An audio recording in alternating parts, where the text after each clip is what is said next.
Ladies and gentlemen, hello. I'm Garth Spears, and this is video 3B, How Charisma Depends on Context. Well, we've been looking at protocols, channels, and status.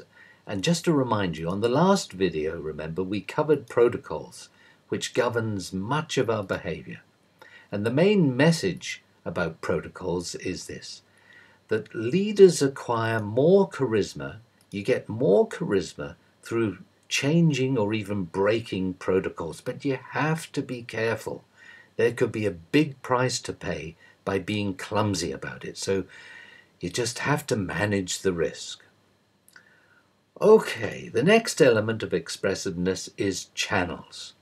If you want to amplify your charisma and make a huge impact, then choosing the right channel through which you communicate is another important way to do it. For example, if you appear on the front page of a famous magazine like, say, Vogue or something, suddenly your charisma is amplified. Or you appear on TV, suddenly your charisma shoots up, even for this guy. And what about this lady? What about this lady, Susan Boyle? I'm sure you've heard of her. Tormented, bullied, teased all her life. But now look at her, a superstar, a diva. And when she returns to her home in a little back street of a small town near Glasgow, what happens? Well, they put on a party for her. She's the guest of honor. And why is that? Because of the channel of her communication. So how can we ordinary mortals make use of channels? Well, there are many ways. We can write books, we can create blogs, but of course, the channel of the microphone is the one that's open to us all. Take every opportunity you can to stand up with a mic and talk to an audience.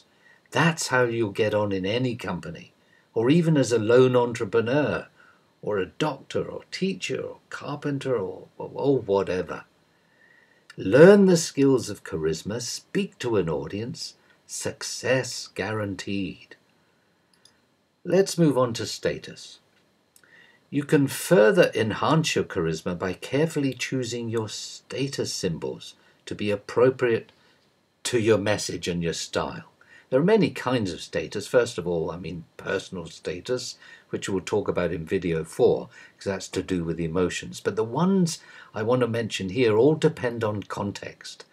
Hierarchy, or your political status, this is your position within an organization.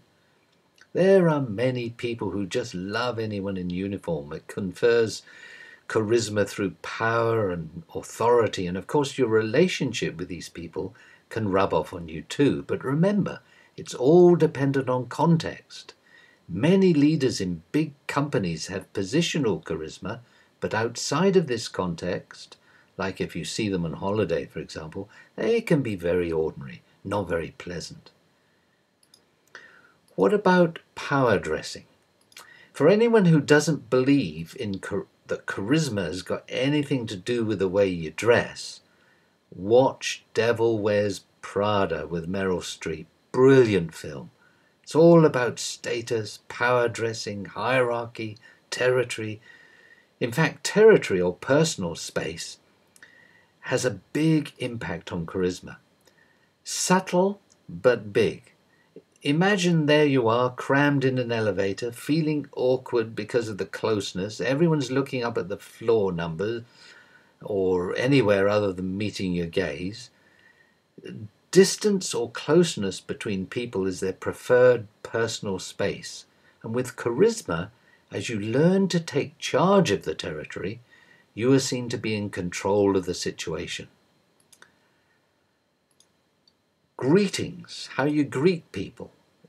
Whether you do this kissing, the air kissing as it's called, or handshakes, or whether it's some kind of high fives, which are a sign of success, equality, and playfulness, it all has an impact, says something about your charisma, how personal or engaging you want it to be.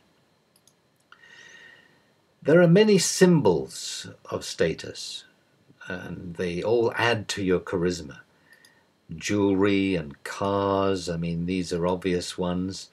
Although remember, appropriateness being all important. The office you work in says a lot about your charisma. To creative, geeky computer whiz kids, this unkempt office may give you a lot of cool, kind of don't give a damn kind of charisma. And people fight over the size of their office, don't they? And how much carpet there is in it and how big their desk is. So this person who has this office exudes the symbols of power, prestige, success. And there he is sitting down there in the corner of the office, small little man. Okay, what about accent? People often ask about accent.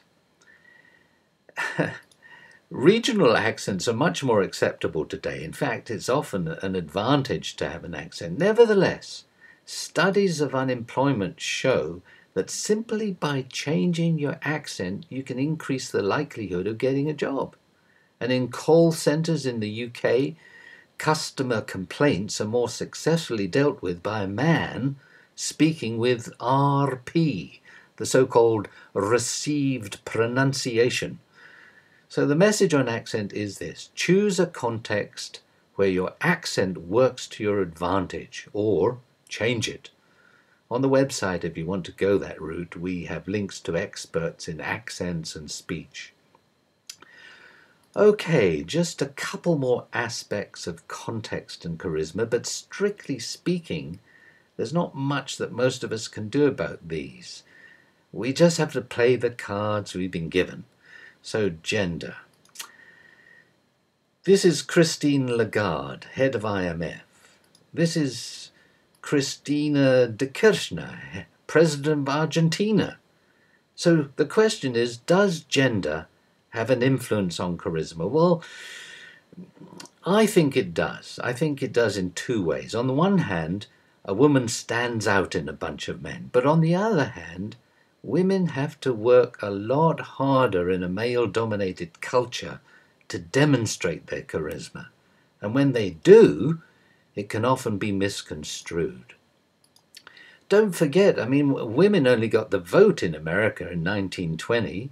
And in UK it was 1928, and in Switzerland, I mean, it was 1971. In some countries it's still the case, isn't it, that women do not have the vote. They are second-class citizens. And of course, good looks will enhance your charisma. Of course they will. But there are many good-looking people who hide their charisma. So, good looks alone are not enough. You still have to work at all the other dimensions of charisma. Well, ladies and gentlemen, I think that's enough for this video. I've still got to talk about awareness and flexibility at this level of context. So just click on video part 3C for the next one. Thank you for watching and listening. Talk to you soon. Bye for now.